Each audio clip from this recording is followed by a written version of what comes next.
Kingston, la capitale de la Jamaïque. Des pluies diluviennes et des rafales de vent de 215 km/h balayaient l'île ce mercredi. L'ouragan Beryl poursuit sa course après avoir fait plusieurs morts et causé des destructions considérables dans la région. Dans une vidéo publiée sur les réseaux sociaux, le Premier ministre jamaïcain a demandé à la population de se mettre à l'abri et a déclaré l'état d'urgence. Un couvre-feu est instauré sur l'ensemble de l'île, entre 6 h et 18 h.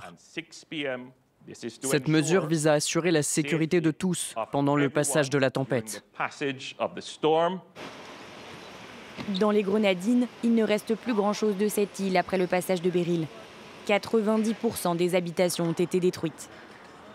L'ouragan a aussi été meurtrier ici à Saint-Vincent.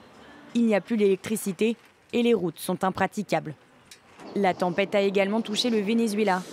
Dans l'état de Sucre, au nord, des pluies intenses ont fait déborder une rivière et provoqué des inondations. 5 personnes sont portées disparues. La rivière nous a surpris. Ici, tout le monde a tout perdu. De nombreuses maisons se sont effondrées, beaucoup d'enfants ont été blessés. Les gens n'ont plus d'eau et pour le moment, nous n'avons plus d'électricité. Dans sa course folle, Beryl devrait frôler les îles Caïmans jeudi, avant de se diriger vers la péninsule du Yucatan au Mexique.